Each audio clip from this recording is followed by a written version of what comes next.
కూడా మనం తీసుకున్న తర్వాత నిత్య ఎరువులు మనం తీసుకుంటూ వస్తున్నాం.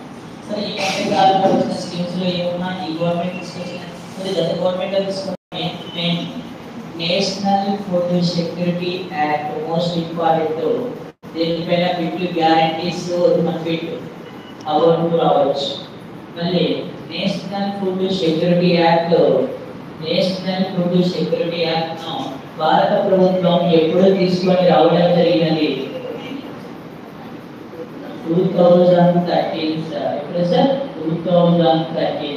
మళ్ళీ ఈ స్కీమ్ భారత ప్రభుత్వము లేదా భారత పార్లమెంట్ ద్వారా ఆమోదం పొంది వచ్చినటువంటి అతిపెద్ద కార్యక్రమంగా తీసుకోవచ్చు.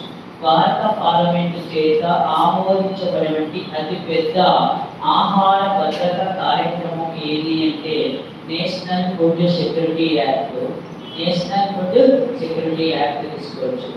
మళ్ళీ ఈ స్కీమ్ గవర్నమెంట్ ఆఫ్ ఇండియా ప్రత్యేక ఆర్డినెన్స్ ద్వారా ఎప్పుడు ప్రవేశపెట్టడం జరిగినది? ఎప్పుడు ప్రవేశపెట్టింది సార్ ప్రత్యేక ఆర్డినెన్స్ ద్వారా కార్యక్రమాన్ని?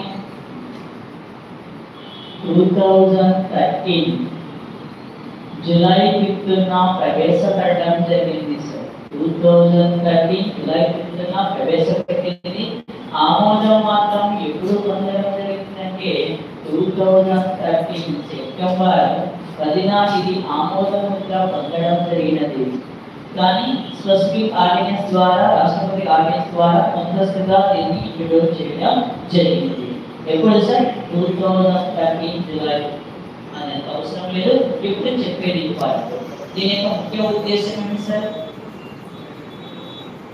నిరుపేద కుటుంబాలందరికీ ఖచ్చితమైన ఆహార భద్రతను కల్పించాలి.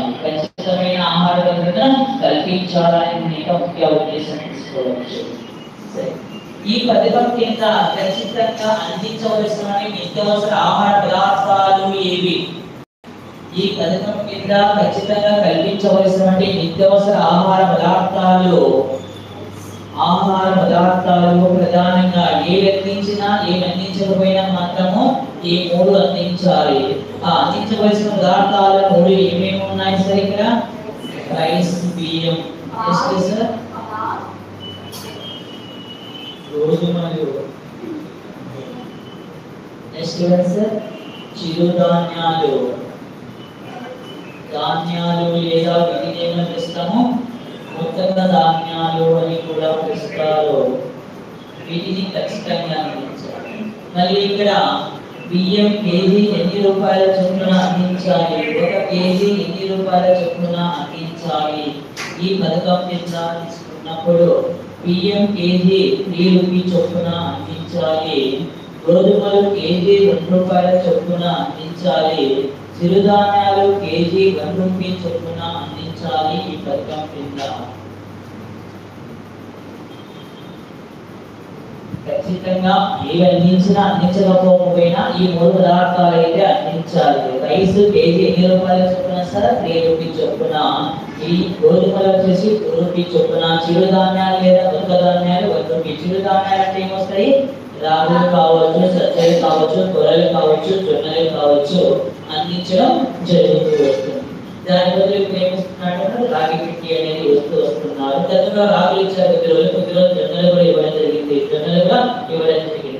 ఈ మధ్య కాలంలో మనకు కరోనా వచ్చిన తర్వాత ఈ చిరుధాన్యాల యొక్క ప్రాధాన్యత అనేది పెరుగుతూ వచ్చింది. అవునా కాదా సార్?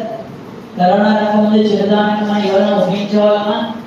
లేదు. కరోనా రావడం వల్ల చిరుధాన్యాల యొక్క ప్రత్యేకత అనేది మళ్ళీ పునర్వైభవం అనేది రావడం జరిగింది. ఇక్కడ పెట్టుబడి పెట్టారు సార్.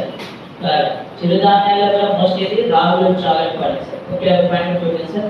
చిన్న పిల్లల ఎదుగుదలకు 100% సక్సెస్ ఇచ్చినటువంటి ఆహార చిరుధాన్యం ఏదైతే రాగులు సార్.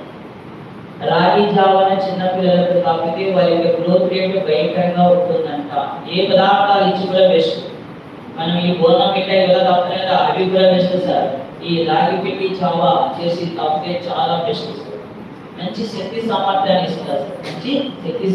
అందిస్తుంది. సరే, ఈ పథకం కింద భారత ప్రభుత్వము మొత్తం మీద దేశవ్యాప్తంగా ఎన్నో వంతు జనాభా ఈ చట్ట పరిధిలోకి రావడం జరిగినది? జాతీయ ఆహార ఆహార భద్రత చట్ట పరిధిలోకి వచ్చినటువంటి మొత్తం జనాభా ఎన్నో వంతు జనాభా ఈ చట్ట పరిధిలోకి వచ్చారు సార్? 2/3 వంతు జనాభా 2/3 వంతు జనాభా ఈ చట్ట పరిధిలోకి వచ్చారు. లేదా ఎంత శాతం ఈ జనాభా ఈ చట్ట పరిధిలోకి వచ్చినటువంటి మొత్తం జనాభా శాతం ఎంత సార్? కలలు ఎన్ని సార్? దానికి 3 యాడ్ చేసుకోండి సార్. 67% జనాభా ఈ చట్ట పరిధిలోకి వచ్చారు. ఎన్నో వంతు వచ్చారు?